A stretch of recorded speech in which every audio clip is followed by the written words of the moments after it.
Hi! Can you say hi? Hi. Say hello. Hello. Hey everyone, this is Trevor, and this is how I built a barn door. This is my first time trying to do a video like this, so bear with me as I try to figure things out here. The video starts off here me getting supplies. I first was going to get some reclaimed wood for this one, but wasn't sure how this project was going to turn out. Wasn't really willing to spend the money for reclaimed wood on this one. So ended up actually going to Home Depot and just buying their regular pine and some tongue and groove pine boards that they had. Apparently you're not allowed to film in Home Depot, and was promptly asked to stop doing that as I was selecting my lumber here. On the front of the cart, you can see a nailer that I ended up picking up while I was there. This is on clearance for 30 bucks, and this turned out to be really fortunate as I wasn't sure how I was going to attach these boards before I even got to the store.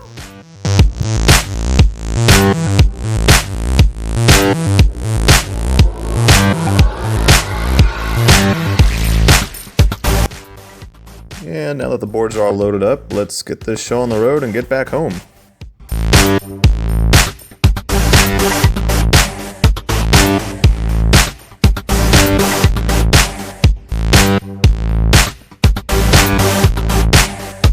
I neglected my garage / workspace for quite a bit here, and you can see how messy it got. So first things first, we had to clean it up.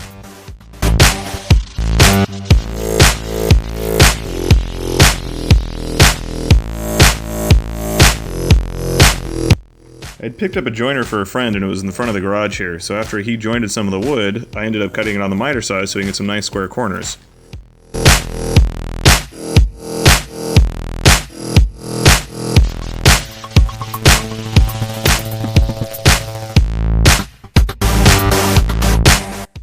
And here you can see him using the joiner on the edge of some of our tongue and groove boards. Normally when I buy lumber from some of the big box stores, I end up checking every piece before I put it in my cart to make sure it's straight and doesn't have any cracks in it. This time, however, I had seemed to have forgotten, and it was one of my worst hauls yet. There were some pieces of wood in here that were completely unusable. Luckily, there was enough scrap left over that we could make do without having to use some of those bad boards.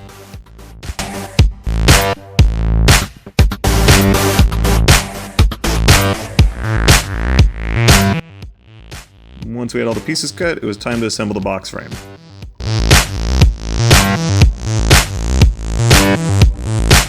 Once we had the box frame done, it was time to start attaching the tongue and groove boards, which would make up the middle panel of this door. Here we're trying to attach the last tongue and groove board. It was so badly warped, we ended up just using the cutoffs from the other pieces in order to make this last board. Since it was on the end of the door, I figured this wouldn't be a problem as the box frames would cover most of this panel anyways.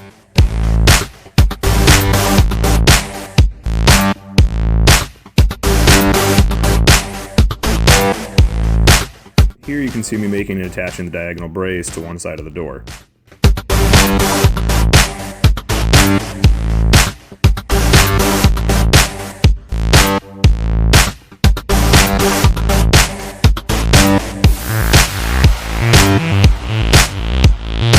And here I am making the box frame for the other side of the door.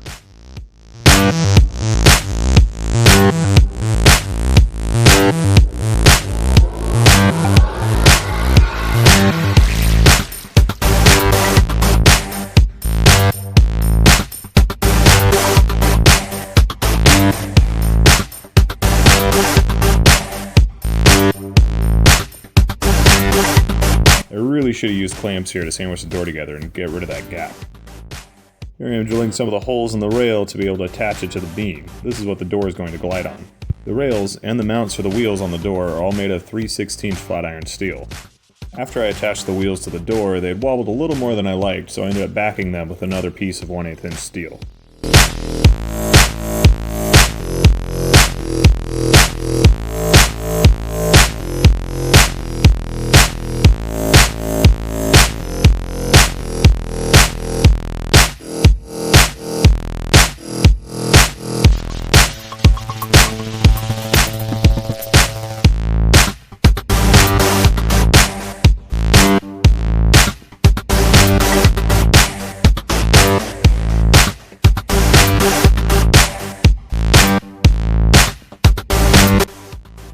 Here you can see me attaching the wheel hangers on the door. I really just tried to center them on each box frame and give enough room between the wheel and the door to be able to mount it on the rail.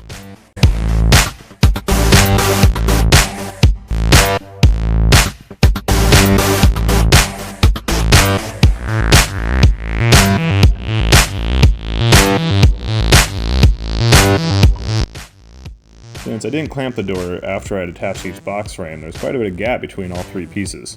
Here you can see me filling that gap with wood glue and then using as many clamps as I could to sandwich the door together. I also put some sawdust in the gaps, hopefully fill them up better, and take a stain when I applied that later. I was originally going to use a 1x4 length of red oak that I had picked up, but I must have mismeasured when I was finding the studs and had drilled the holes in all the wrong spots. I wasn't very confident it would be able to hold the weight of the door anyways, so I ended up filling the holes with some oak dowels and laminating it to another piece of red oak. This turned out to work actually really well. My friend ended up taking his big joiner home, so I ended up using this little 4-inch joiner that I had picked up a long time ago. I've actually never used this joiner before, and it turns out it needed a lot more tuning than I was willing to put in that day. So I ended up just planing it by hand, and it seemed to work out pretty well.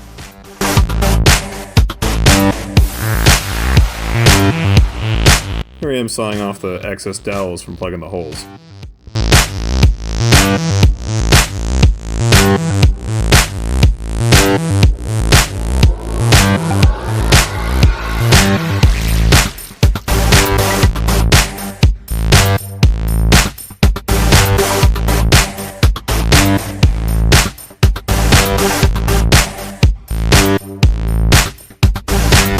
I applied wood glue to both boards, and I tried to spread it out with a scrap piece of wood, which didn't really work out that well, but I think there was plenty of glue anyways.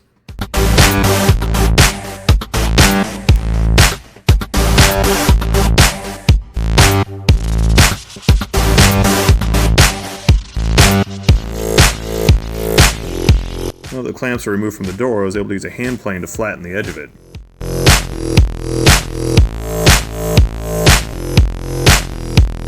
And making the brackets that were going to work as the door stops once they were attached to the rail. I actually didn't end up using these so they weren't quite the right size. I ended up using some Simpson tie brackets that I had instead. Those really aren't working out as well though, so I might end up going back and making some new brackets out of angle iron.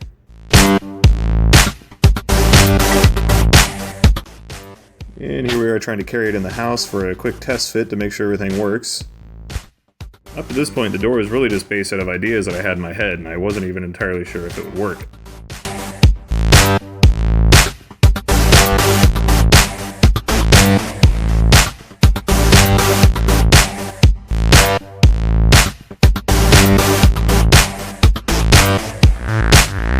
I had to take the wheels off the door to actually be able to stand it up, as there wasn't quite enough room.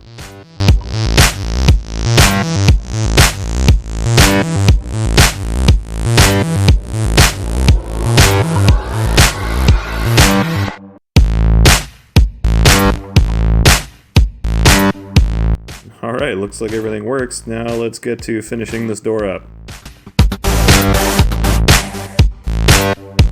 I ended up doing a lot of the finishing work after the kids went to bed.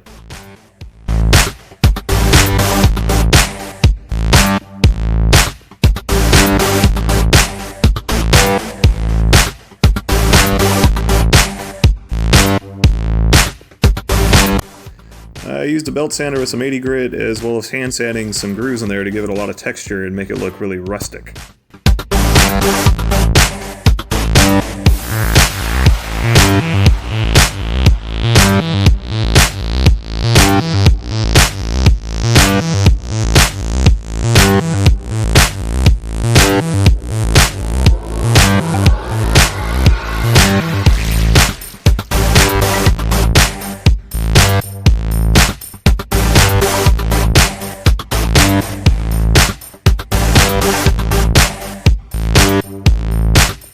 I like to use wood conditioner before I apply any stain to softwoods like pine.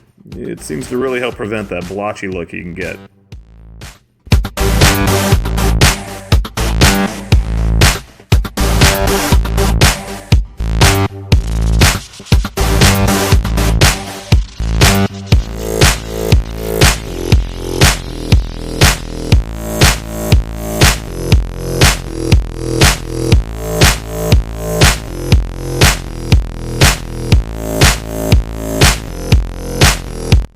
One side's done, let's flip it over and start the other side.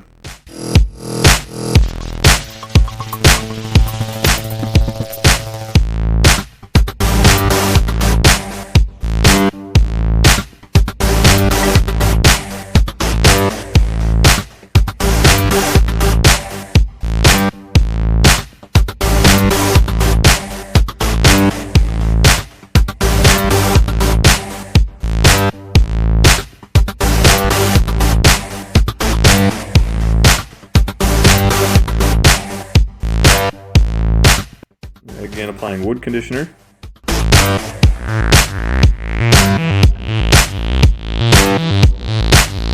And now a coat of stain. I didn't want to make this door too dark, so I ended up using a single coat of Minwax Golden Oak.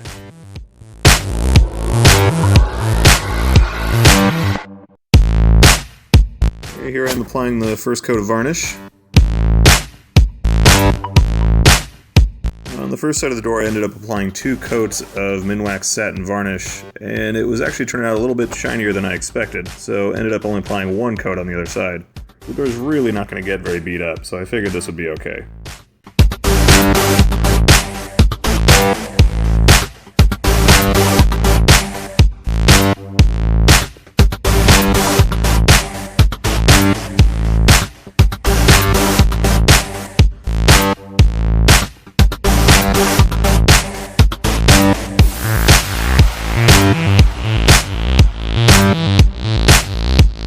And again, a single coat of stain and varnish for the beam as well.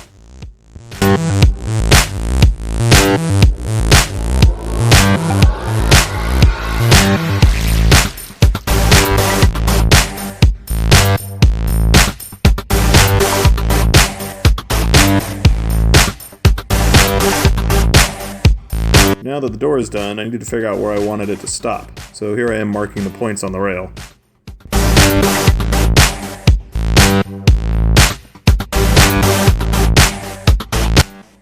The original plan was just to cut off some angle iron and attach that to the door with a piece of felt.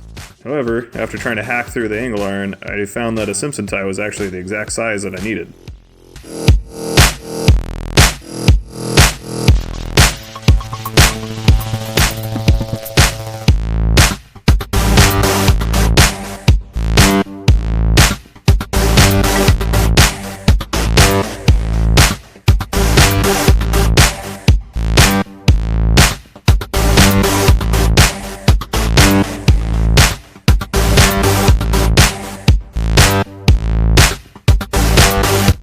Here I'm attaching the rail to the beam, and you can see the aluminum spacers that I ended up using as standoffs. These were made out of some aluminum tube that I just cut to 2-inch lengths.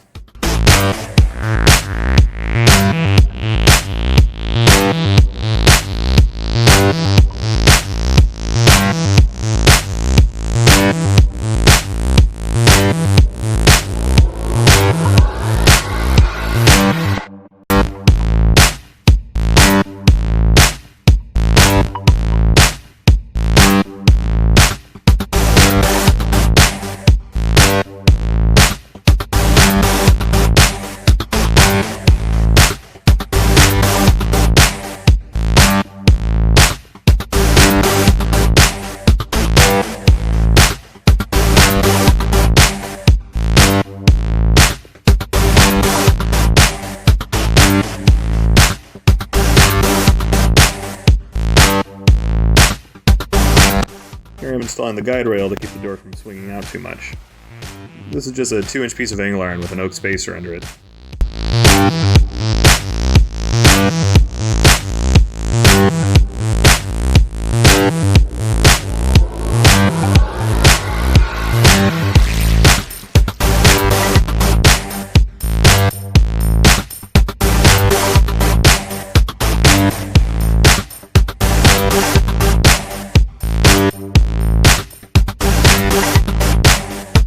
And now that the door is done, time to clean up everything and put the picture back.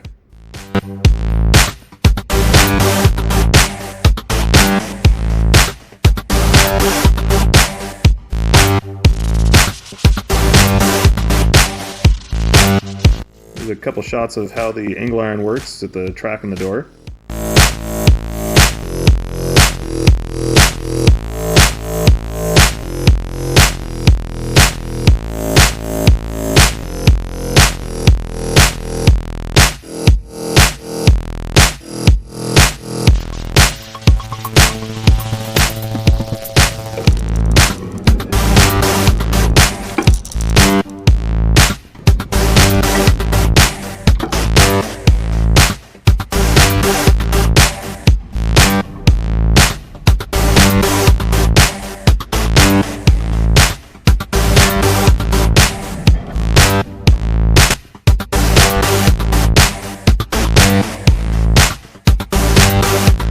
And that's it. Thanks for watching.